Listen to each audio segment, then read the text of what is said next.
try this season around of that Mistweaver Monk, and then the Unholy DK and the Og Evoker, and then rounding it out with the Warlock, 5, Demonology being 4, the spec 3, of choice here for 2, both teams. So 1. let's see what value these different specs all bring. See if there's some skips that they all agree on, for instance, some gateways, some wordstones, those types of things that only these classes and these specs can provide. Yeah, I'm really excited to see it as well. Of course, Yette is one of the players that's just so comfortable on that Warlock as well. We saw it in the time trials too, so I'm not surprised to see that one come out here. A really niche or nice little thing you can do in this dungeon that has been established in the past couple of weeks is you can get the Pyromancer to actually walk on over there, so then you don't need to walk around and do the entire maze. I assume Almost Fine is going to be doing the same thing, but you can already see that there is a smidge behind here on the pole pattern, still dealing with the first set up top the stairs before they can go down to the Pyromancer. So some seconds already lost. Yeah, exactly. The opening of the dungeon, just where you decide to move, how you are grouping these poles, these can be the plus or minus 5 or 10 seconds that at the end of the dungeon, if there haven't been any huge deaths, if there haven't been any other differences, that is going to determine who will win here. Again, we have exact mirror comps between the two teams, so these slightest differences that we see might end up making the difference, but it looks like Polish Mountain are going to be getting ready to go straight, potentially into the boss. Yep, there it is. Boss tagged by that Moonfire. Everything being grouped up over here. Bunch of these Bright Scale Worms coming in as well. This is going to require some defensives, as that when they all die, it does explode for quite a bit of damage on the entire group. Benefit is you do get a damage buff afterwards. 18 stacks of that right now. I mean, they are doing quite a good bit of extra damage here for free.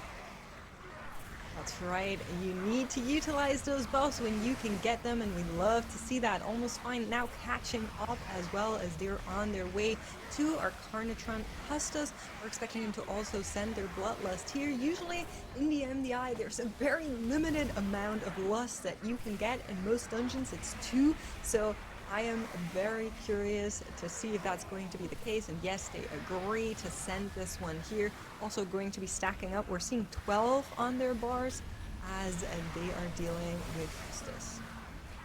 Yeah, those stacks are valuable.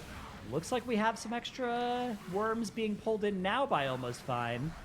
Are these ones going to be able to die and potentially get them up past that 12 stack? Looks like it. That might even be oh. Okay, yeah, and then 6 stacks on the DK, so what must have happened is AMS must have been up when they would have otherwise been first applied. So they're a little bit weird stacks, though. They don't actually extend the buff when you get them. They're like Iron Furs, right, where they give you that new stack, but it doesn't refresh the old stacks, so they do fall off under the hood there. So Almost Fine. It's one of those things where you don't actually get much benefit by like delaying when you get those last 6 stacks, because they don't give you extra time on the first 12. I simply wish you had lasted I a little saw longer. that AMS come up and the buff missing on Keenan. I was like, did we actually? So a little bit of an unfortunate situation there for Almost Fine, but they are going to be working on getting our Chronotron done. Polish Mountain are on their way towards Sunlash, so let's see how big they go here. Notably, these mobs, there's a lot of interrupting that you need to do. There's a lot of extra unavoidable damage that your team is just going to be taking here. So Kioma has a lot of work on his hands right now. Yeah, this is a plus 17 key as well, so remember that just the raw damage is going to be close to lethal. Look how many mobs Polish Mountain are in combat with right now. This is one of the big spots as well where you don't have any dwarfs on your team, which means that these glaives from the Spellbreaker are pretty nasty, pretty lethal. A lot of HPS going to be required out of Kioma, like you said. That Life Cocoon comes out and has now been eaten through as those stacks of the bleed. Spinning Crane Kick having to do a lot of work here. The Celestial Conduit being popped as well. But now out of cooldowns is Kioma. Luckily, most of the Spellbreakers are pretty low on health. This last set of these glaives is going to be a problem, though. You can see a double stack on that Evoker. No Cauterizing Flame available, as I believe it was used earlier. Oh. You can see each of those ticks is nearly killing him.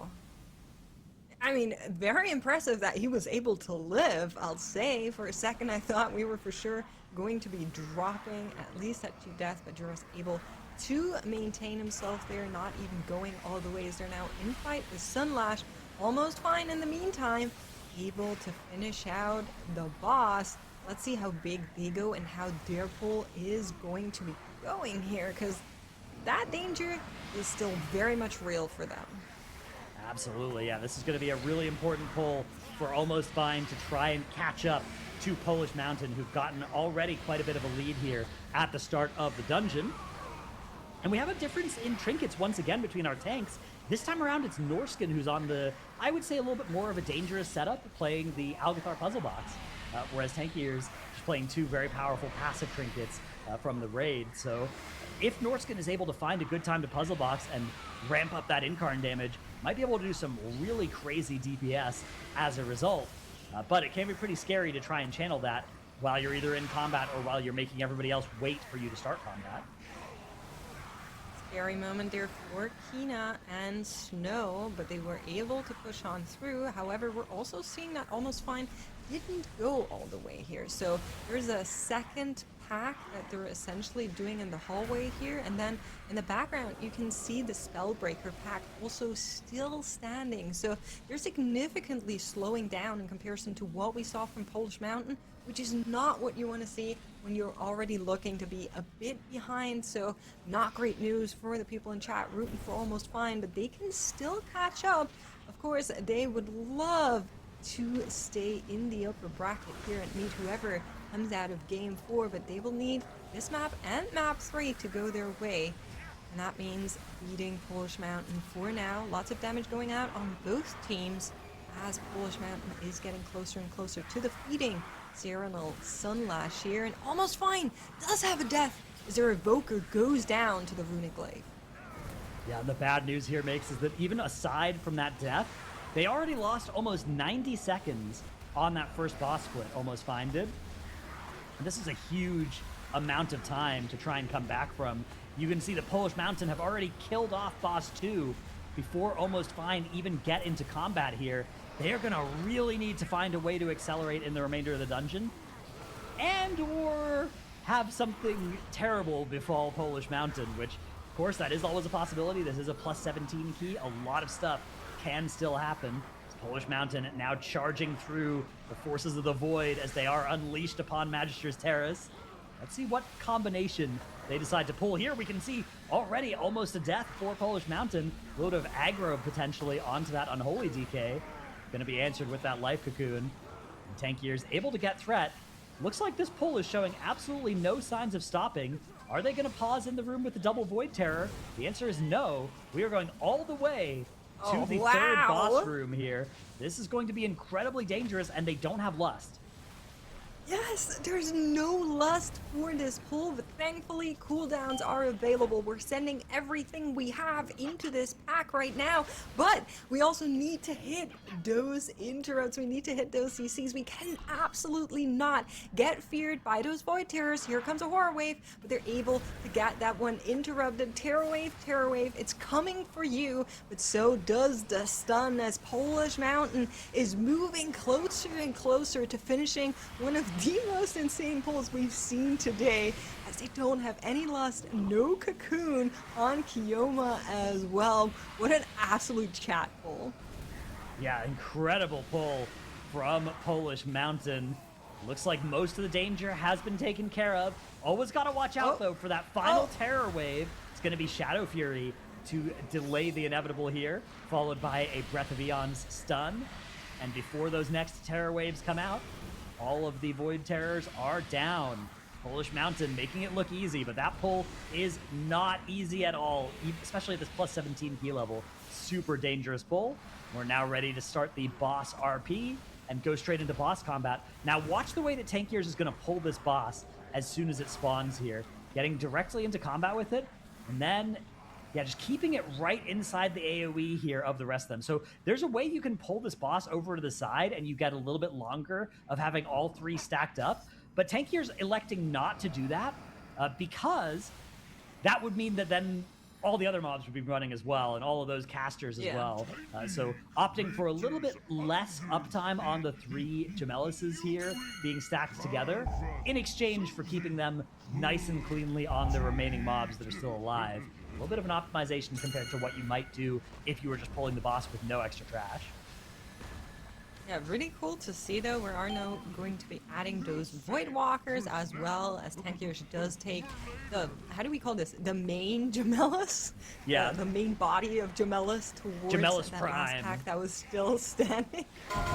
I'm down with that, but almost fine now on their way as well. And you can see once again, they're not going as big, still a huge pull for them, but obviously not nearly as gigantic as what we saw from Polish Mountain. There's still a lot of danger in this one that they will need to best to try and get through this as quickly as possible, as Polish Mountain is dealing with the boss down to 50%, and of course spawning more and more copies of himself essentially every couple of seconds, now up to those 4 from here on out. It's just AoE galore. Yeah, exactly. You get this 5-target moment. Some specs are really nice at this 5-target section, but a lot of them will rely on keeping them nice and close together. So look at the way the Tankiers here is going to be maneuvering that main one such that they're almost always getting, 3-target cleave and sometimes even 4-target cleave. It's not easy to do, and it's one of those things where you really have to kind of identify how they're all moving, but especially when they all start a cast, if you can have them stacked up during that, it can be so valuable. They're very quickly removing those shields. Looks like they're not even really worrying about removing the shields on the ones that are far away, because they know they're just focusing damage onto these two anyways. They don't have something like a Moonkin that's cleaving everything and that would want that shield to be gone. Yep, and with that, Gemellus does go down, 80% on the count. We still need a little bit of extra trash to be done before they can go to how are we saying this name? Degentrius? The Gentrius, thank you very much. Yeah. Learning something new every day. There you go.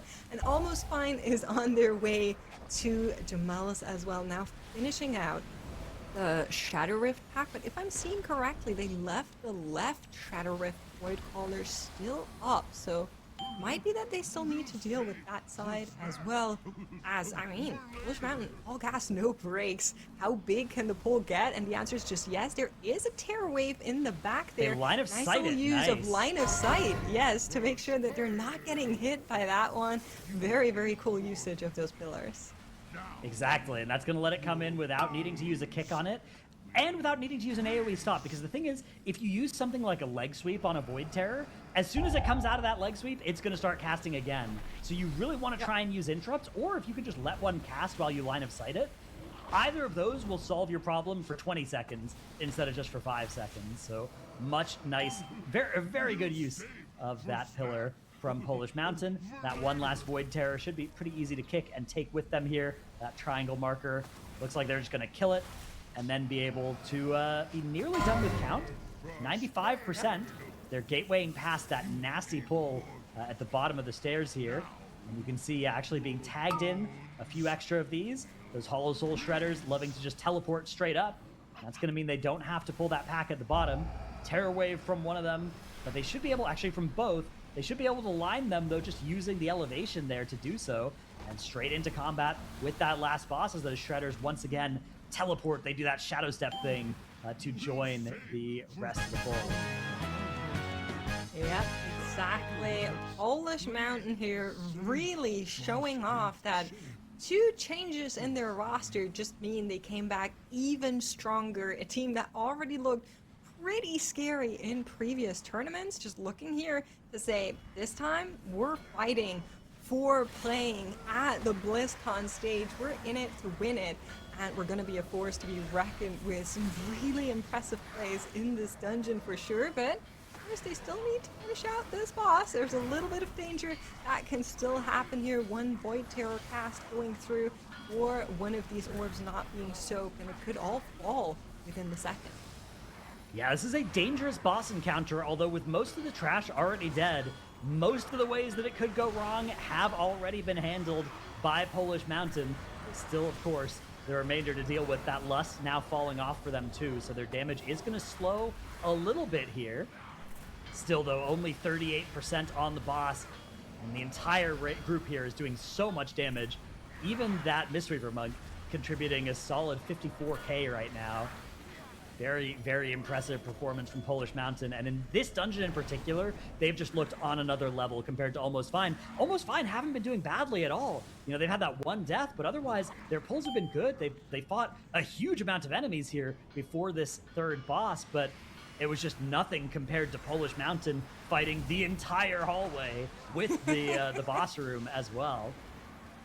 I mean, we've seen some amazing pulls in this run here from Polish Mountain, and I think it's well deserved that they are going to be 2-0ing this map run for them here, making them go further in our upper bracket. What a show off.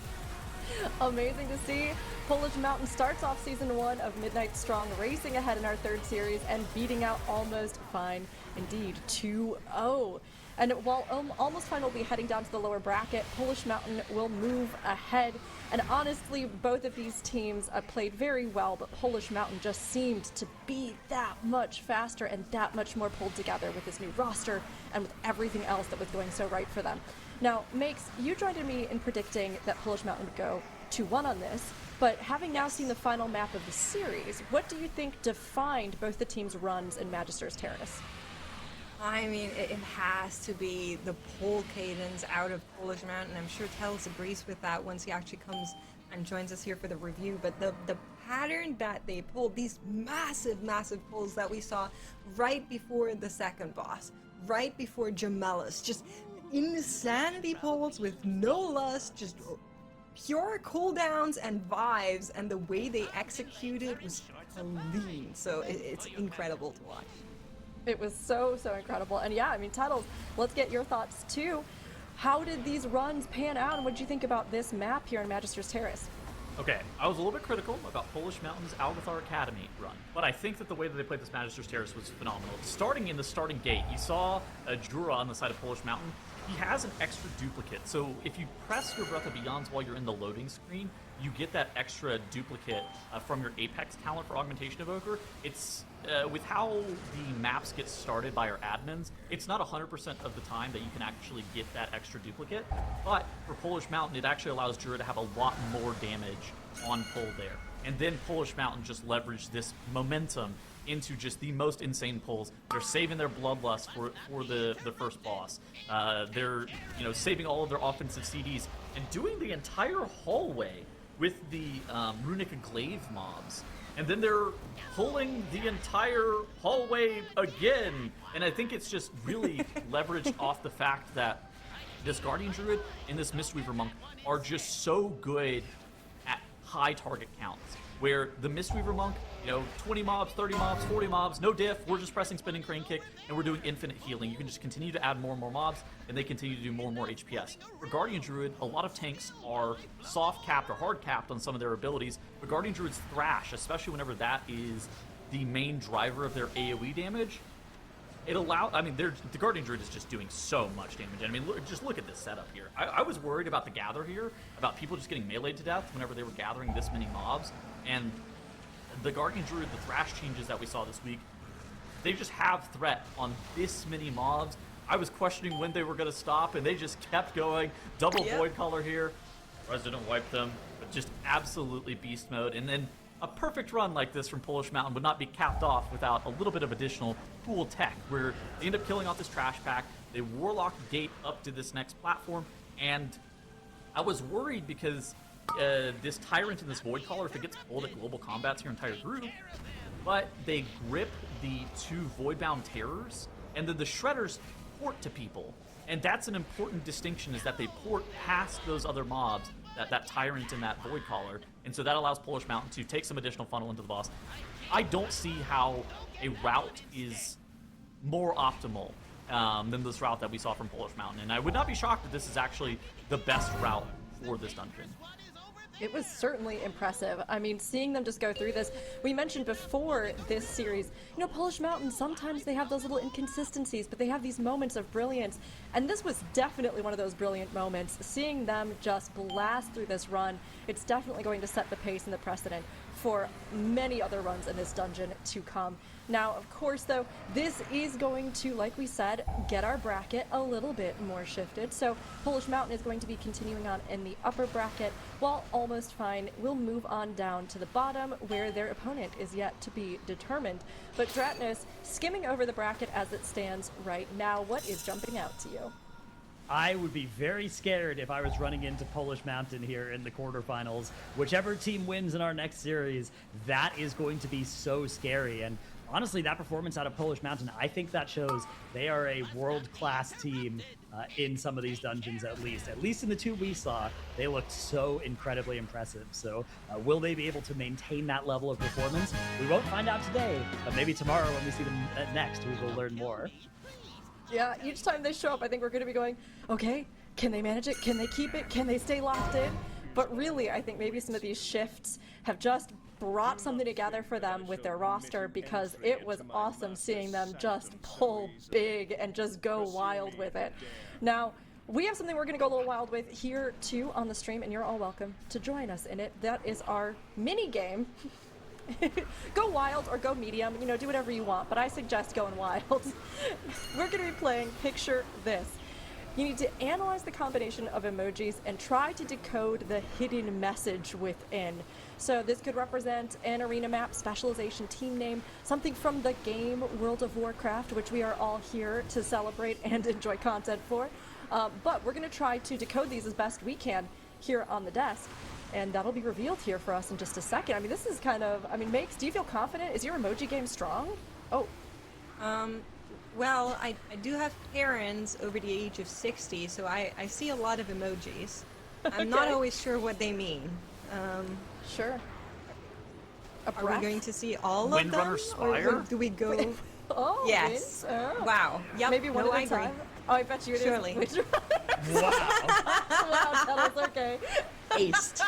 That might be the best. Great, well, everybody, Tettles that was a uses a very lot of short emojis game. based on that.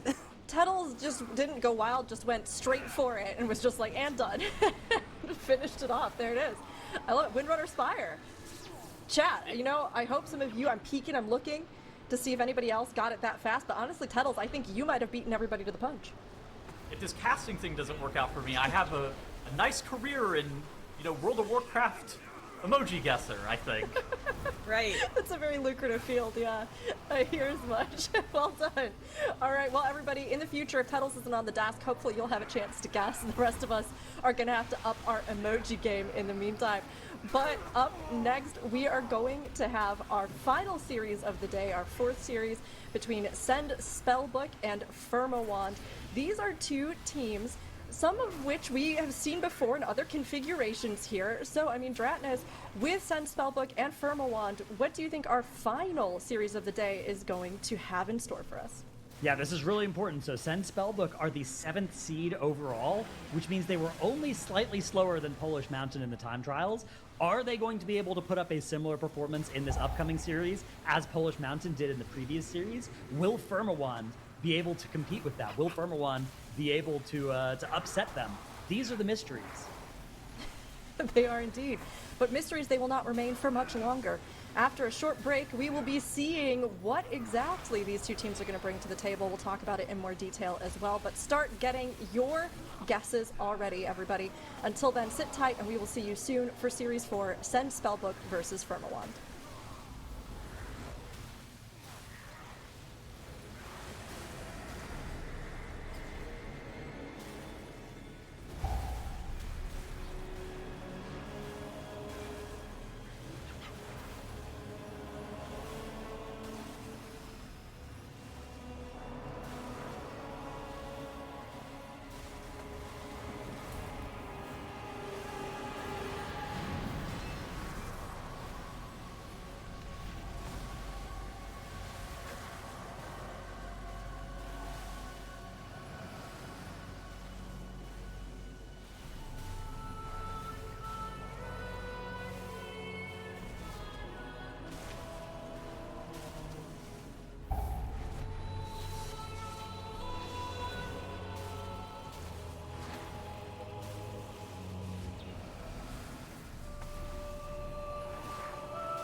to me. Intruders have entered the Master's domain. Signal the alarms. Heroes, we will hold off the undead as long as we can, even to our dying breath. Deal with the Scourge Lord. I shall not fail the Lich King. That is your end.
You are better off dead.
Break time's over, and we have more Mythic Dungeon International in store. It's our fourth and final series of the day. Send Spellbook versus Firmawand. So chat, you know the drill by now. Make your predictions. And we're going to go ahead and cover the two teams ourselves here. Like we said, last two teams of the day, but not the last time we'll be seeing them this weekend. Now, Firmawand, they are a team with really consistent gameplay. They're comfortable with the spec variety rule. They've got good vibes, which they emphasize, that they really try to just channel that chill mentality while they play. And they spontaneously signed up in the War Within Season 1 to start doing MDI. So Makes, can their experiences through the War Within help them rise higher in Midnight? Listen, they set themselves, the difference between them and the other teams is that they practiced for 15 hours and other teams have not. They might have practiced more, but that doesn't matter. One of the things that Firmawand for sure has is support, rallying, and chat every single time they show up on our screen. And if, you know, growing up with a lot of anime and like movies has taught me anything, it's the power of friendship always wins, so. That's true, Firmawand, they've got that power. Nobody else can seem to fully replicate it unless they form those deep bonds every season. But Firma, they've nailed it, honestly. Now, Send Spellbook, they are a team that has just freshly come together to form